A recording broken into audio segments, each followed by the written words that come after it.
Good evening. I am Anil Agarwal, former Chief Manager, Punjab National Bank. So the third result of this year is also out. And after this third result, there are many candidates, those have cleared all the three pre. There are candidates, those have cleared 2 out of 3. And there are candidates, those have cleared 1 out of 3. So congratulations to all these candidates, and my advice to them is focus on mains. Give your 100% for the mains that is now coming in the coming days. That is on 6th and 13th of October. One main is already over. Those have gone through the main of our IBPS RRB officer, they should start preparation for the interview. Now the question arises for those candidates, those have not cleared either of the exam, and now what should be their strategy? First thing is they should immediately shift their focus on 3 forthcoming examination, that is IBPS PO, SBI Junior Associate and SBI PO. I will advise these candidates to work on topics. I am providing a link in the description box. In these videos, I have explained how you can master the various topics of all the 3 important subjects. Kindly watch these videos. This is my advice. Some of you may be having overconfidence that I am already doing this, but I am sure that you have not watched these videos. Watch these videos. Try the methodology that is discussed in these videos and see the change in your result. Because if you are upset, you are only spoiling your time. Don't get upset. Come out of this crisis. Follow the advice that is given in these videos. The candidates, those who have used these techniques, are now showing much better result. So if you have not cleared either of the exam, don't be upset. Simply watch these videos and see the change yourself. This is my advice. Rest of the things I will be discussing in coming days. On daily basis, I am posting various timetable videos. One video I have discussed how you should prepare for interview of IBPS RRB PO. Watch videos from that playlist. Entire playlist is available free of cost. That will help you to score high in your interview of PO. Another video I have already posted how you should prepare for IBPS RRB Office Assistant Main. Follow that advice. Then third set of video I am posting is how you should prepare for IBPS Clerk Main. Follow that schedule. Then for other 3 exams, that is IBPS PO, we are posting alternate day video. For IBPS, SBI Junior Associate, I am posting 1 video every 3 days. And SBI PO, I am posting 1 video every 3 days. Follow these videos advice. You will see the change in yourself. The people, those are seriously watching these videos and implementing the advices, they are the ones, those are showing improved result. You may be doing your own effort. There is no denial about this. But try the things that I am telling. So if you have not succeeded in either of 3 examinations or all the 3 examinations, simply watch the videos that is available in playlist and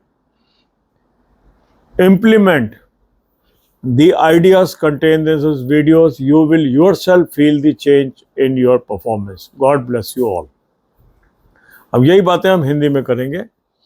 आज तीसरा result भी pre का आ गया और उसके बाद क्या नतीजा है, काफ़ी लोगों के 3/3 एग्ज़ाम पास हो गए हैं, कुछ के 2-3 में से एग्ज़ाम पास हो गए हैं, कुछ के 1-3 में से एग्ज़ाम पास हो गया है.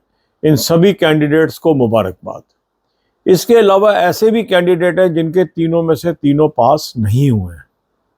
जिनके तीनों में से 3 पास नहीं हुए हैं, उनको क्या करना चाहिए? उनको जो अपनी ये सैडनेस है इससे जल्द से जल्द बाहर आना चाहिए और आने वाले 3 exams IBPS PO, SBI junior associate और SBI PO पर फोकस करना चाहिए। और इसके लिए मैं उनको सलाह दूंगा कि मैं एक प्लेलिस्ट आपको डिस्क्रिप्शन बॉक्स में दे रहा हूँ। इसमें मैंने कुछ वीडियोस में कुछ बेसिक बातें आपके साथ डिस्कस की हैं कि कैसे हम टॉपिक्स में महारत हासिल कर सकते हैं, कैसे हम टॉपिक बाय टॉपिक अपनी नॉलेज को बढ़ा सकते हैं। हो सकता है जो आप मेथड लगा रहे हो वो ठीक हो, मगर फिर भी मेरी सलाह रहेगी कि इन वीडियोस को आप ज़रूर देखें और इन वीडियोस को देखने के बाद इसमें जो बातें बताई हैं उनको लागू करें। और जिन लोगों ने इन वीडियोस को सीरियसली देखा था और इसमें बताई बातों को लागू किया था, आज उनका बहुत ही बेहतरीन रिज़ल्ट इन 3 एग्ज़ाम्स में आया है। काफ़ी लोग ओवर कॉन्फिडेंस की वजह से भी रह जाते हैं, उनको लगता है कि जो वो तरीका अपना रहे हैं वही सही है और जो उनको सजेशंस दी जा रही हैं उसको वो इग्नोर कर देते हैं। इसलिए मेरी आपको सलाह है कि एक बार इस प्लेलिस्ट को ज़रूर देख लें, कुछ नुकसान नहीं होने वाला है। 3 एग्ज़ाम का रिज़ल्ट तो आपका निकल ही गया है, अब आने वाले 3 एग्ज़ाम आप पकड़ पाएँ उसके लिए मेरी सलाह है कि इन वीडियोस को पूरी तरह से देखें, उसमें बताए हुए रास्ते पे चल के अपने अंदर खुद ही चेंज महसूस करें। कोई दूसरा नहीं बताएगा आपको कैसे चेंज आएगा, मगर अगर आप इस रास्ते पे चल निकले और आपने ये करके देख लिया, आप खुद ही कहेंगे कि मेरे में बहुत ज़्यादा परिवर्तन आ चुका है और अब मैं और ज़्यादा आत्मविश्वास के साथ एग्ज़ाम को फेस कर सकता हूँ। ये जो चीज़ें बताई गई हैं अनुभव के आधार पर बताई गई है। 2012 से मैं आप लोगों के साथ जुड़ा हुआ हूँ। जो गलतियाँ कैंडिडेट करते हैं और कैसे कैसे उसको सुधारा जा सकता है, उसके आधार पर ये वीडियोस मैंने आपके लिए बनाई हुई हैं। इसको ध्यान से देखें। अब जो लोग IBPS RRB PO clear main में बैठे हैं उनको मैं सलाह दूंगा कि वो इंटरव्यू की तैयारी करें। इंटरव्यू की पूरी प्लेलिस्ट मैंने आपको दी हुई है, रोज़ उस वीडियोस को देखिए और तैयारी करिए। जो IBPS RRB क्लर्क में बैठने जा रहे हैं 6 तारीख को एग्ज़ाम में, उनके लिए भी हमने वीडियोस डाल रहे हैं अल्टरनेट डे बेसिस पे, उसको देखें और तैयारी करें। जो IBPS क्लर्क का एग्ज़ाम देने जा रहे हैं 13 तारीख को, उनके लिए भी हम अल्टरनेट डे बेसिस पे वीडियो डाल रहे हैं। उन वीडियोस को देखिए और उस सलाह का अनुसरण करिए। इसके अलावा 3 एग्ज़ाम्स को हम और फोकस में लेकर चल रहे हैं। IBPS PO, उसका भी हम अल्टरनेट डे वीडियो डाल रहे हैं, उस सलाह को आप लागू करें। इसी तरह SBI जूनियर एसोसिएट में 3 दिन का टास्क मैं एक बार वीडियो में दे रहा हूँ, उसको आप फॉलो करें। SBI PO के लिए भी 3 दिन में एक वीडियो हम डाल रहे हैं, उसमें टास्क दे रहे हैं, उसको आप फॉलो करें। जो बीत गया है उस पर पश्चाताप करने से कुछ नहीं होगा, उसमें सैड होने से भी कुछ नहीं होगा। अभी पूरी अपॉर्चुनिटी आपके सामने है। 3 major exam IBPS PO, IBPS और स्टेट बैंक का जूनियर एसोसिएट और SBI का PO आपके सामने है। अगर ये 3 एग्ज़ाम नहीं भी हुए हैं, इन 3 एग्ज़ाम में यदि आपकी 1, 2 या 3 एग्ज़ाम क्रैक कर जाते हैं तब भी आपको नौकरी पाने में कामयाब हो जाते हैं। तो इसलिए जितनी जल्दी इस अवस्था से बाहर निकलेंगे, सैडनेस से बाहर निकलेंगे और जुट जाएंगे दोबारा, तो आपको कामयाबी मिल सकती है। मेरी शुभकामनाएं आपके साथ हैं। मेरा काम है आपको एडवाइस करना, उस एडवाइस पे आप चलेंगे, आपको फ़ायदा होगा। हज़ारों कैंडिडेट्स को फ़ायदा हुआ है। आज हमारे चैनल पे 32,000 से अधिक ऐसे चैनल सब्सक्राइबर हैं जो बैंकिंग, इंश्योरेंस और अदर सेक्टर में कार्यरत हैं। वो हमारी दी हुई सलाह को मानते हैं, उस पर लागू करते हैं, डेफिनेटली उसको फ़ायदा होता है। God bless you all.